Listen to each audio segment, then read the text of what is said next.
출애굽기 오늘 5번째 지금 다시 정리하고 있죠. 5번째인데,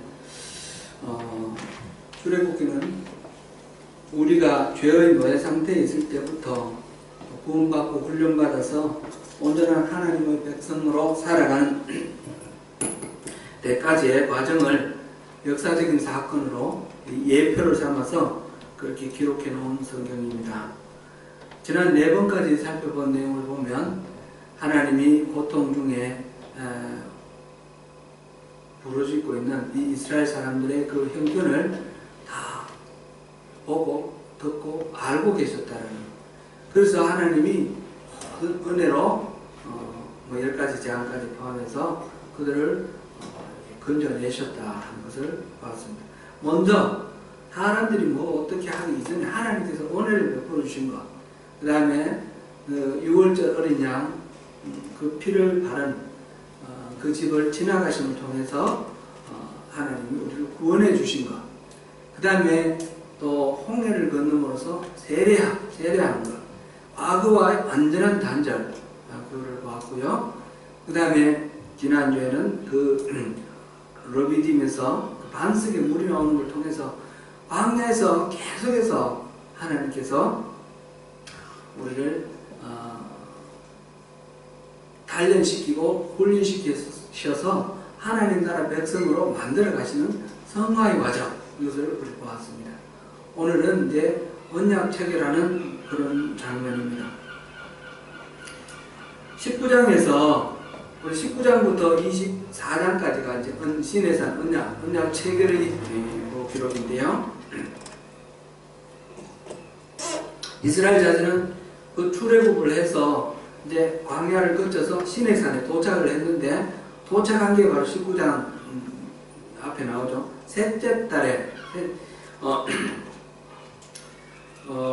우리 개역 한글에는 셋째 달이라고 되고 3개월이 되던 날 이렇게 돼 있어요. 3개월이 되던 날 같으면 몇 달이 지나갔어요? 3개월이 되던 날 같으면 우리 뉘앙스로는 3개월이 만 3개월이 지난 날 이렇게 느껴져요. 그죠? 근데 원문의 의미로 보면 셋째 달이 됐다 이런 뜻입니다. 그러니까 오늘 셋째 달, 2달이 지났습니다. 지금. 여기서 다시 떠나는 장면은 민수기 10장 11절부터 나온다고 했죠. 거기는 둘째 해, 둘째 달 성운할 이렇게 되어 있습니다. 그러니까 그때까지 한 11달 조금 더 되게 여기서 머물러 있었다, 그런 것을 볼 수 있습니다. 그래서 이 출애굽기 나머지 부분, 레위기, 민수기 10장 10절까지는 시내산에서 있었던 일입니다. 출애굽기 3장 12절에서 하나님은 모세에게, 이건 제가 읽어드리겠습니다. 내가 그 백성을 애굽에서 인도하여 낸 후에 너희가 이 산에서 하나님을 섬기리니 이것이 내가 너를 보낸 증거리라, 이렇게 말씀하셨는데, 떨기나무에서 타지 않는 불로 만나주셨던 그 하나님 약속하신 대로 이 시내산에 와서 하나님을 예배함으로 하나님이 바로 살아계신 하나님이시라는 것을 증거하고 계십니다. 19장 4절에서 하나님은 이스라엘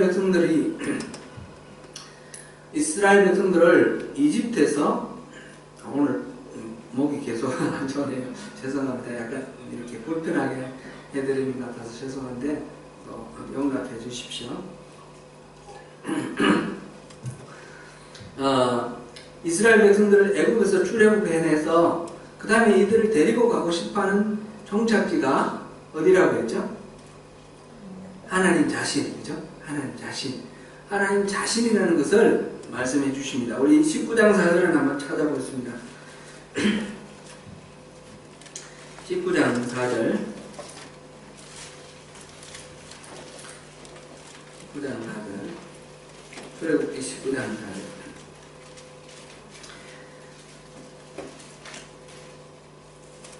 찾으신 줄 알고 우리 같이 목소리를 맞추어서 읽겠습니다. 시작. 내가 애굽 사람에게 어떻게 행하였음과 내가 어떻게 독수리 날개로 너희를 업어 내게로 인하였음을 너희가 보았느니라. 아멘. 이집트에서 있었던 10가지 재앙을 비롯한 여러가지 일들, 그것을 애굽 사람에게 어떻게 행하였음 이렇게 표현을 했고, 그 다음에 홍해가 갈라지고 마라의 선물이 달아지고 엘림에서 샘물 12샘물과 70개의 그 종려나무 거기서 편안하게 쉬도록 해주신 것과, 그 다음에 신 광야에 들어와서 먹을 양식이 다 떨어지고 난 뒤에 만나를 내려주신 것, 메추라기를 내려주신 것, 그리고 이제 르비딤에서 마실 물이 떨어졌다고 아우성했을 때 하나님께서 반석을 깨뜨리시고 거기서 생수를 내어주셨던 일, 이 모든 일들을 독수리 날개로 이렇게 표현했습니다. 그렇게 해서 이스라엘을 이끌어내셨는데, 그 종착지는 바로 하나님 자신과의 특별한 관계를 맺는 것, 이것이 하나님이 원하시는 그런 소원이, 하나님의 소원이라는 것입니다. 그 다음에 이어서 19장 5절 6절 보면, 5절 6절도 같이 한번 읽어볼까요? 시작. 세계가 다 내게 속하였나니 너희가 내 말을 잘 듣고 내 언약을 지키면 너희는 모든 민족 중에서 내 소유가 되겠고 너희가 내게 대하여 제사장 나라가 되며 거룩한 백성이 되리라. 너는 이 말을 이스라엘 자손에게 전할지니라. 아멘. 이스라엘 백성들을 이끌어낸 이유가 단지 노예 상태에서 해방시키는 그것이 아니라, 이 세상 모든 인간이 다 하나님의 것이지만 특별히 이스라엘을 하나님의 소유로 삼겠다 하셨어요. 영어 번역에 보면 My treasured possession, 특별히 애지중지하는 보물과 같은 그런 존재로 내 소유로 삼겠다, 그런 뜻입니다.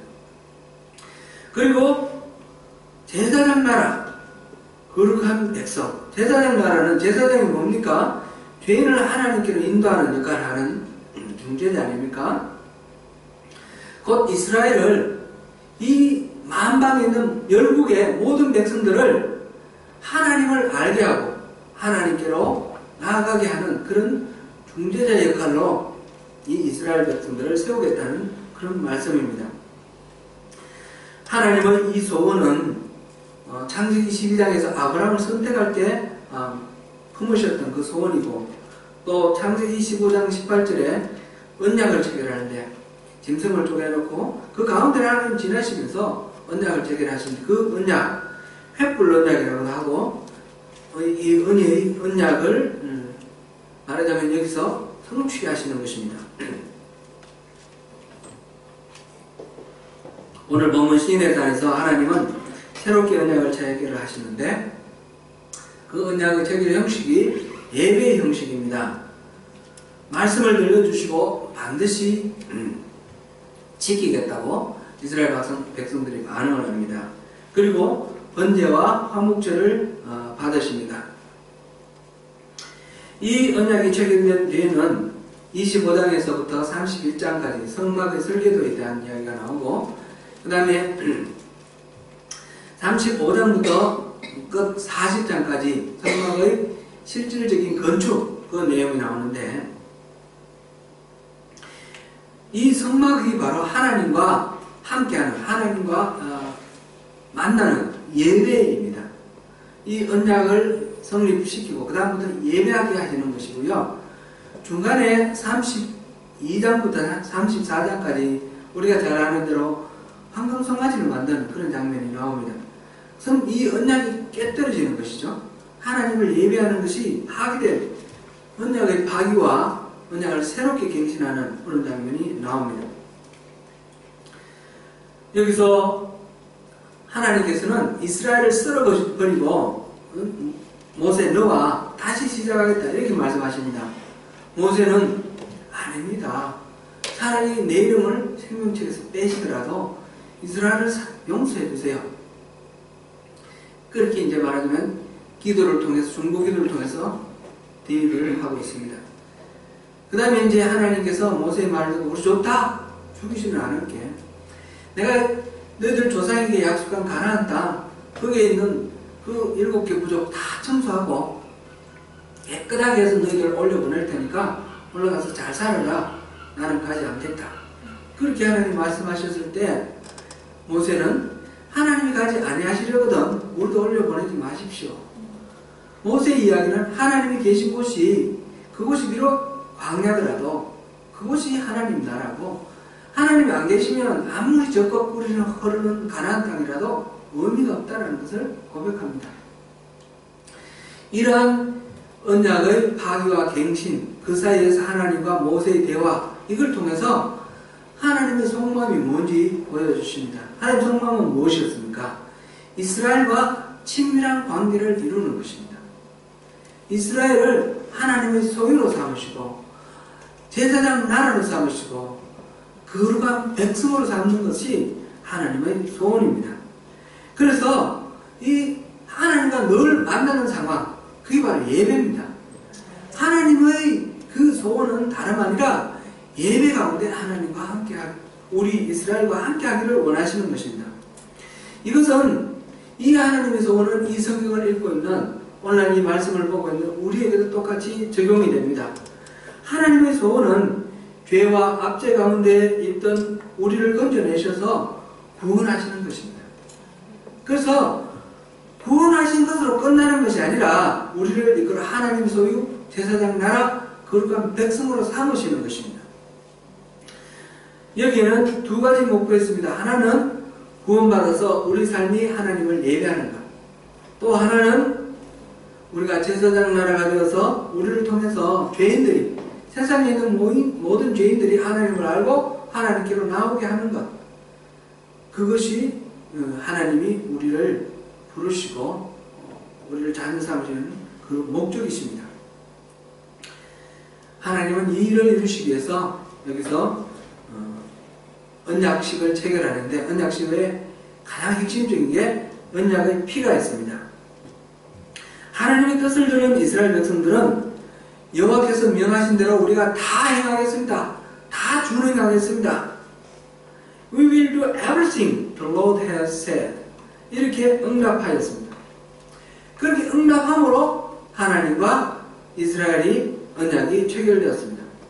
이스라엘 백성들은 하나님 말씀대로 성결하게 옷을 갈고 3일 동안 아주 정결하게 그렇게 기다리고 셋째 날을 기다린 후에 하나님은 임하십니다. 우레와 또 번개와 구름이 산 위에 빽빽하게 이렇게 띄어 있고 나팔 소리가 크게 들리며 연기가 온기가마처럼 그렇게 떠오르고 온 산이 진동한다. 지진이 막 일어납니다. 그런 가운데서 하나님이 산꼭대기에 임하십니다. 산꼭대기에 임하시면서 모세만 올라오라 하시고 아무도 산기슭에 올라오지 못하도록 그렇게 하십니다. 그리고부터 하나님이 다시 그 말씀을 구체적으로 하나님이 우리 인간에게 하나님 주시는 언약 그 말씀을 주십니다. 20장에 10계명이 나옵니다. 20장 22절부터 시작해서 그 제사법 나오고 그 다음부터 7가지 법이 나옵니다. 23장까지 7가지 법이 크게 나눠서 7유형이고 일일이 하나로 하나 따지면 70가지라고 합니다. 70가지 율례, 할례법이라 이렇게도 말하기도 하고요. 이 10계명을 말씀이라고 그랬고 나머지 이 70가지를 율례다 이렇게 표현했습니다. 이렇게 해서 이제 본문 20장 오늘 우리가 읽은 이 본문으로 들어왔습니다. 모세는 여호와 하나님의 모든 말씀과 그 율례 이것을 백성들에게 전했습니다. 24장 그 말씀을 전하면서 그 말씀을 모두 다 기록하였다고 했습니다.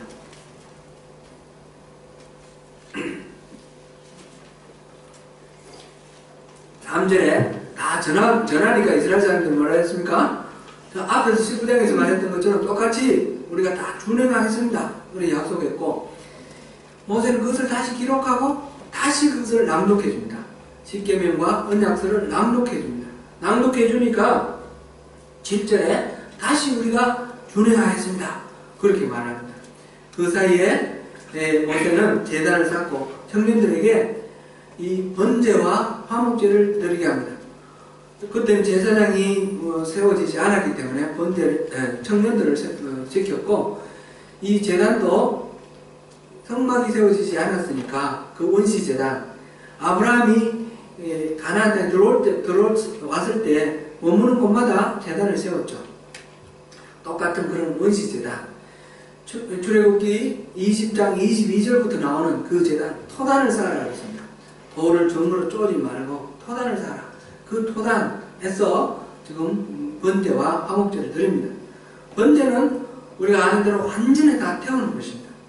완전히 철저하게 그 제물을 태움으로써 자기를 부인하는 것입니다. 내가 완전히 죽습니다. 내가 죽어야 될 죄인입니다. 그것을 고백하는 것. 두 번째, 화목제는 하나님과 우리가 화목해지는 거죠. 그리고 화목제는 그 제물을 나누어 먹는 것이 특징이죠. 나누어 먹으려고 그러면 모든 이웃들과 더불어서 나누어 먹어야 됩니다. 평소에 불편한 관계에 있던 사람들까지도 다 초청해서 나누어 먹는 것이 화목제입니다. 곧 화목제는 하나님과의 화목을 통해서 이웃과의 화목을 이루는 것입니다. 번제와 화목제는 하나님 앞에 내가 철저히 자기를 부정함으로 나아가고 또 그 하나님의 사랑으로 이웃을 사랑하는 그런 공동체의 그 사랑의 마음으로 지금 주님 앞에 서 있다라는 그런 의미입니다. 이렇게 해서 제사를 드리고 그 화목제를 드리는 그 번제와 화목제의 그 제물의 피를 받아서 반은 제단에 뿌리고 반은 주님의 말씀을 준행하겠다 하고 말하는 이스라엘 백성들에게 이 피를 뿌렸습니다. 이 피를 뿌리는 행사는 고대 중근동 그 국가들에 있어서 계약을 체결할 때 하는 의식입니다. 그것은 이 계약은 내가 목숨을 걸고 지키겠다 그런 뜻입니다. 내가 죽어도 좋다. 이 계약을 파기할 때 난 죽겠다. 죽어도 좋다. 생명을 걸고 이 약속을 지키겠다. 그런 의미이죠. 하나님께서는 이 언약을 예수 그리스도 십자가 보혈로 성취시켰습니다. 그래서 하나님의 피를 통해서 우리 모든 죄를 용서하시고 우리를 죽어서라도 우리를 구원하시겠다라는 그런 하나님의 그 사랑을 증명해 주셨습니다.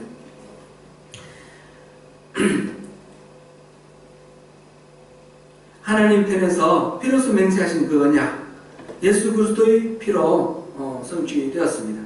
예수님께서 십자가를 지시기 바로 전날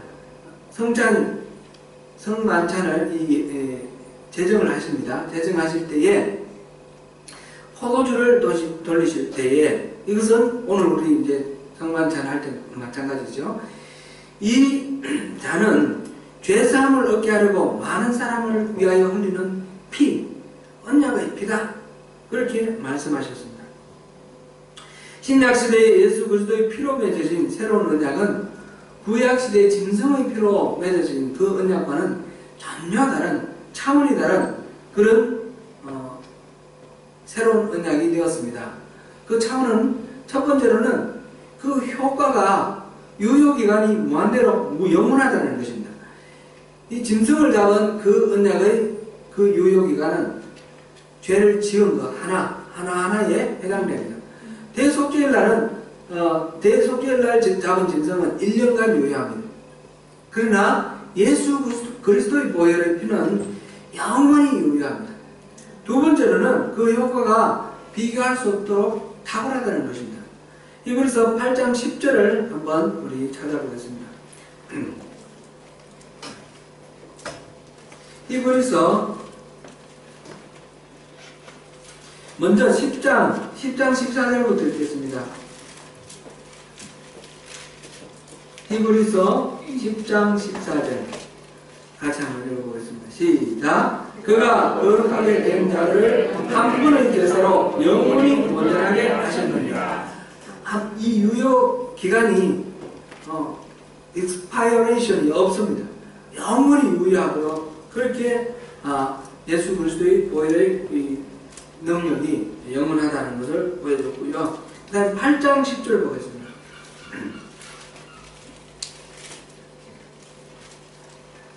8장 10절 시작. 또 주께서 이르시되 그날 후에 내가 이스라엘 집과 맺을 언약은 이것이니 내 법을 그들의 생각에 두고 그들의 마음에 이것을 기록하리라. 나는 그들에게 하나님이 되고 그들은 내 백성이 되리라. 아멘. 율법을 이 구약의 율법은 십계명을 돌판에 새겨 주셨고 그다음 나머지는 모세가 책에 적었는데 신약의 하나님의 법은 마음에 새겨두겠다 그랬습니다. 마음에 새겨주고 그 생각에 두고 마음에 이것을 기록하겠다 이렇게 됐습니다. 그러니까 우리가 율법이 기록된 거 이걸 꼭 지켜야지 해서 억지로 나의 의지로 나의 능력으로 지키는 것이 아니라 내 마음에 기록된 법 곧 내 마음에서 소원이 되어서 이 말씀대로 살아가는 것이 내게 기쁨이 되고 만족이 되니까 그 말씀대로 살아가게 되는 그런 새로운 언약이 된다는 것입니다. 하나님 편에서 독생자를 놓으시면서 그 약속을 지켰으니까 이제 우리가 믿음으로 순종하고 이 언약에 우리가 죽음으로 이걸 반드시 지키겠다라는 그런 결단이 우리에게 필요한 것입니다. 그러나 그것도 하나님께서는 우리의 힘과 우리의 능력으로 안 되는 걸 아십니다. 그렇다고 해서 우리가 하나님 아무리 생각해도 저는 말씀대로 살 수가 없습니다. 저는 이 언약 하나님이 뭐 말씀대로 살게 해주시면 하고요. 저는 못합니다. 이렇게 말하면 그 언약이 체결되겠습니까? 그런 건 아니겠죠. 우리가 비록 연약하게 넘어지고 실패할지라도 말씀대로 살겠습니다 라고 할 때에 그럴 때 이 언약이 체결되는 것입니다. 빌립보서 2장 13절을 읽어보겠습니다. 빌립보서 2장 13절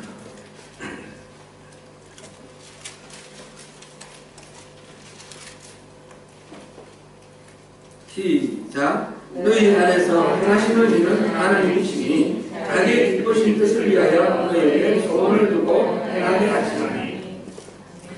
아멘. 하나님 법을 우리 마음에 새겨두시고 우리 정신에 우리 생각 속에 새겨놓으셨기 때문에 우리 하나님의 이 기쁘신 뜻이 우리에게 소원이 되었습니다. 소원을 위해서 하고 싶은 마음이 있습니다. 하고 싶은 마음만 있는 것이 아니라 하나님께서 우리에게 행하십니다. 행하셔서 그것이 일어납니다. 이것이 새 언약이고 우리에게 원하는 것은 하나님께서 그렇게 소원을 주실 때에 순종하라는 것입니다. 믿음으로 순종하는 것입니다. 이게 이제 로마서에서 또 갈라디아서에서 계속해서 성령의 소욕대로 사는 거라고 육신의 소욕대로 사는 겁니다. 성령님께서 우리에게 감동을 주시면 그 말씀을 순종하고 살아라는 것입니다. 그러면 성령님이 살 수 있도록 해주시겠다는 것이죠. 육신의 소욕대로 계속 살고 계속 넘어지면 하나님의 아무리 소원을 주시더라도 하나님 뜻대로 살 수 없는 것입니다. 우리에게 요청하시는 것은 믿음으로 순종하는 것을 결단하라 하는 것입니다. 그렇게 언약을 체결했습니다. 이스라엘 사람들은 우리는 하나님이 말씀하신 말을 반드시 준행하겠습니다. 이걸 19장에 또 24장에 언약 체결하는 장면에서 3번이나 똑같은 말을 했습니다. 그렇게 말함으로써 이 언약이 체결이 되었습니다. 그렇게 했을 때 하나님께서 언약을 성사시키시고 그들을 부르셔서 하나님을 뵙고 먹고 마셨더라 그랬습니다. 하나님을 만나서 음식을 나누고 이렇게 합니다. 언약식의 마무리 그 하나님 앞에서 음식을 먹는 것이었습니다. 말하자면 오늘날 우리 예배하고 애찬하는 것 이것이 예배의 완성은 애찬으로 이루어집니다. 우리 이제 밥 식사 준비하고 막 이런 게 막 힘들어서 우리 예배만 마치고 헤어지는 그런 경우도 있는데 식사까지 하는 것이 예배가 온전하다라는 걸 생각하시고 조금 어려우시더라도 기쁜 마음으로 그 예배를 잘 준비해 주십시오. 아멘. 모세와 아론과 나답과 아비후 이스라엘 장로 70인이 하나님 앞으로 올라갔습니다. 나답과 아비후는 나중에 이 제단의 불을 함부로 대가지고 죽어서 제사장으로서의 역할은 본격적으로 하지도 못하고 끝났는데, 그러나 이들에게는 엄청난 은혜가 있었습니다. 하나님을 만나는 그런 특권을 누리게 되었습니다. 그 다음에 이스라엘의 70인의 장로가 하나님 앞에 올라가서 하나님을 만났습니다. 그 앞에 19장에서는 올라오지 말아 해서 금지시켰지 않습니까? 그리고 나중에 우리 성막을 볼 때도 지성소는 대제사장만 들어갑니다. 그런데 하나님이 원하시는 것은 점점 가까이 오는 거고 모두를 만나시는 것입니다. 지금 여기서 언약식 체결하면서 70인의 그 장로들을 부르시는 것은 가까이 만나고자 하시는 하나님의 마음을 표현하고 있습니다. 70이라는 숫자가 성경에 많이 나오는데, 이 70이라는 숫자는 뭐 신학자들에 따라서 또 의견이 다를 수도 있지만 대체적으로 보면 비슷한 그런 결론을 얻을 수 있습니다. 70이라는 숫자는 특별한 의미가 있습니다. 우리 이제 70이라는 숫자 한번 생각해 보십시오. 많이 나옵니다. 여기 장로가 70인이고, 나중에 공의회 할 때도 공회에서 공회 회원이 70명이 됩니다. 70이라는 숫자를 이스라엘 사람들은 굉장히 소중하게 여깁니다. 엘림에서 12물샘과 종려나무가 몇 그루였어요? 70그루였죠. 이 70이라는 것은 이제 노아의 홍수 이후에 그 새롭게 이제 민족들이 쫙 거론이 되는데, 세어보면 70민족입니다. 곧 모든 인류가 70이라는 것입니다. 예수님께서 12제자를 예수님께서 이제 제자들을 양육하시고 제자들을 파송을 하시는데, 처음에는 12제자를 보내시고 나중에는 70인의 제자를 보내십니다. 그것은 12제자는 바로 이스라엘의 12지파를 말합니다. 모든 이스라엘 12지파 모두에게 그 병을 치유하고 귀신을 쫓아내는 하나님 나라의 그 모델, 그 삶의 모습을 보여주는 것입니다. 70인의 제자를 보내는 것은 온 전 인류에게 하나님의 이 은혜를 맛보게 하려고 하는, 하나님 나라 그 천국의 삶을 맛보게 하려는 그런 의도가 있습니다. 70이라는 숫자는 그래서 전 인류를 상징한다, 이렇게 보면 되겠습니다. 지금 이 자리도 마찬가지입니다. 70인의 장로를 부르시는 것은 그 앞에서 제단 지낼 때 그 제단 앞에 12기둥을 세웠는데, 그거는 이스라엘 12지파를 말하는 것이고, 이 70인의 장로를 부르는 것은 이스라엘만 아니라 온 인류에게 하나님은 가까이 다가가기를 원하신다는 것을 나타내는 그런 하나님의 의도입니다.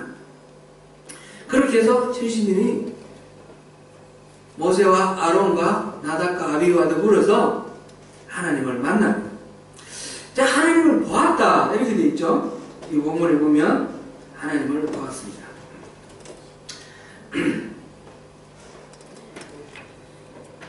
10절에 이스라엘의 하나님을 보니, 이렇게 되어 있고요.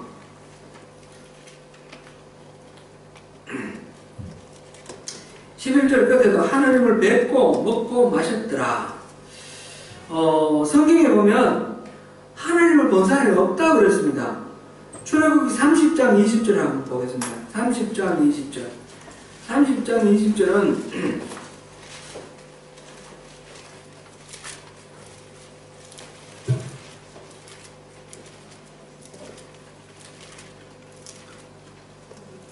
33장 20절입니다. 이 황금 송아지를 만들고 난 뒤에 모세가 이제 하나님 앞 정복기도하는 과정 속에서 하나님 영광을 보여주세요, 이렇게 요청을 했더니 하나님께서 네가 내 얼굴을 보지 못할 것이다, 그렇게 말씀하시면서 하시는 말씀입니다. 20절부터 23절까지 한번 읽어보겠습니다. 33장 20절부터 23절까지 시작. 또 이르시되 내가 내 얼굴을 보지 못하리니 나를 보고 살 자가 없음이니라. 여호와께서 또 이르시기를 보라 내 곁에 한 장소가 있으니 너는 그 반석 위에 서라. 내 영광이 지나갈 때에 내가 너를 반석쯤에 두고 내가 지나도록 내 손으로 너를 덮었다가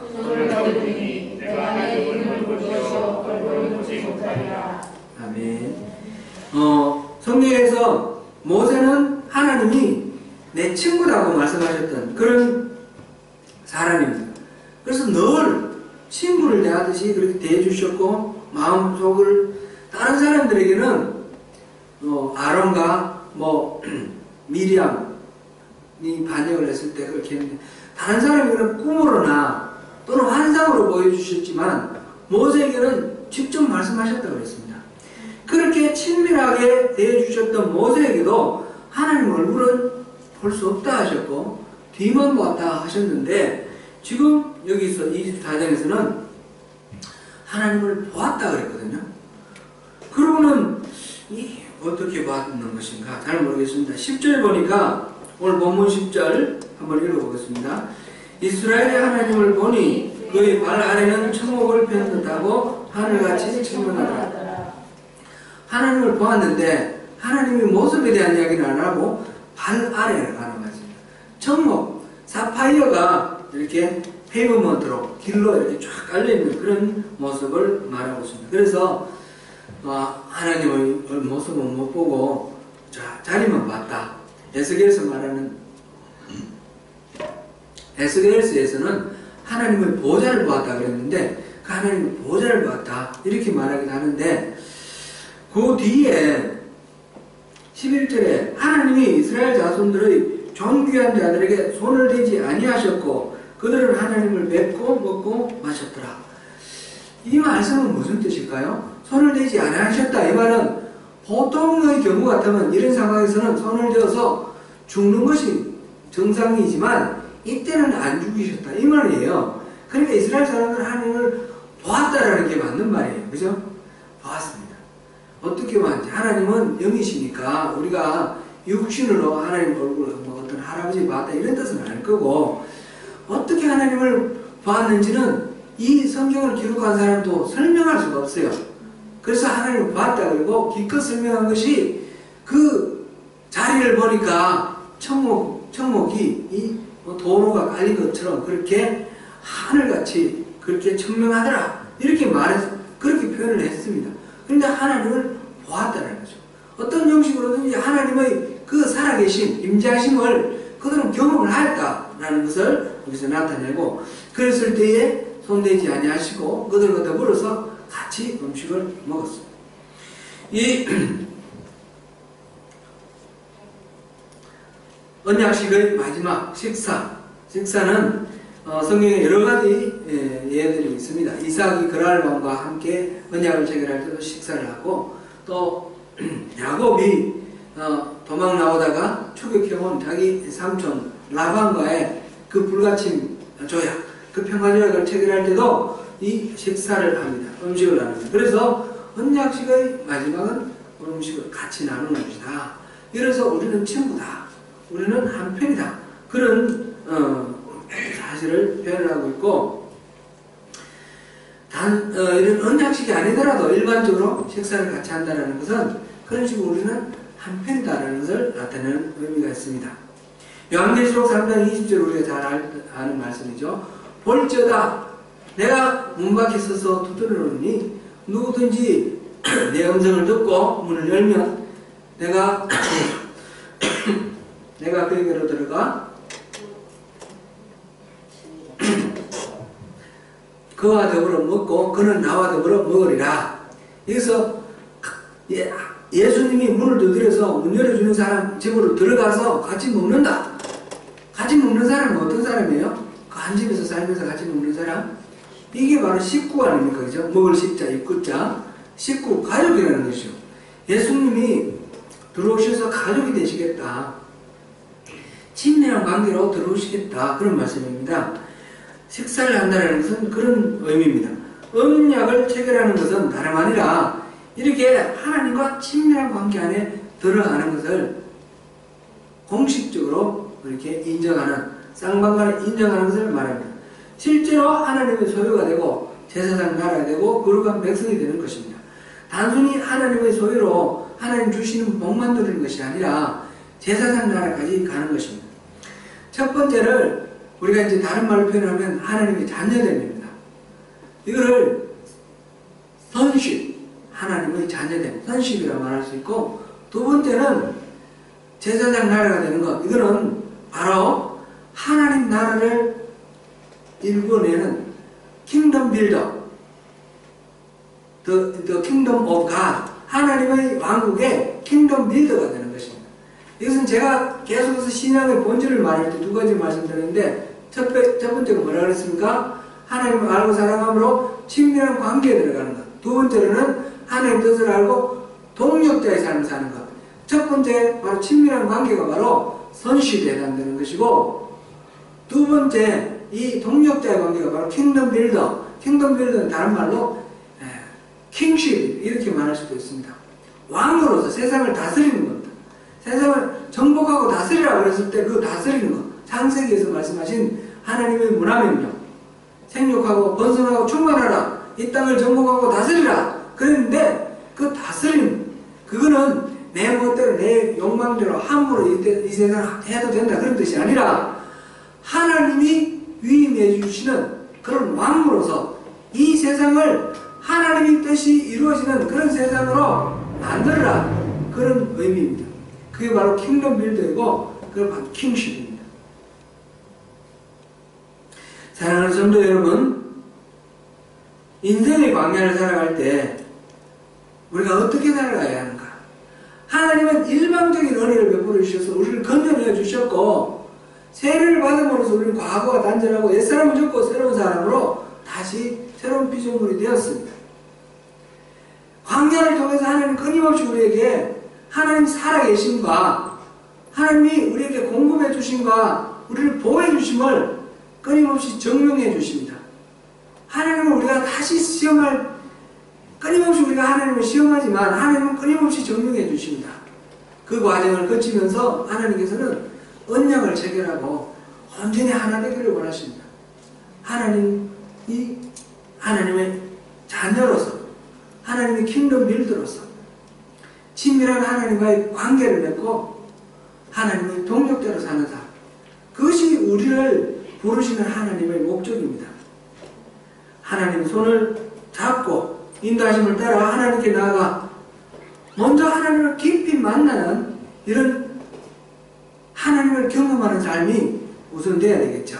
이것이 없이 하나님 동력자의 삶을 살 수가 없고, 이 하나님을 경험하는 삶이 없이 친밀한 교제가 이루어지지 않은 상태에서는 그 다음에 섬기는 것은 전부 사역이 되고 고통이 되고 억지로 하는 그런 밖에 되지 않습니다. 하나님과의 관계가 먼저 설정되어야 되는 것이고, 관계가 설정되면 하나님을 사랑하면, 하나님 그 사랑을 알게 되고 누리게 되면, 하나님의 뜻을 알면 우리가 그 사랑에 우리가 그냥 내 사랑하는 하나님을 어떻게 하면 기뻐하시는지, 어떻게 하면 만족하시는지 알기 때문에 내가 기쁨으로 하나님을 섬기고 그렇게 해나갈 때 하나님의 왕국이 세워지는 것이죠.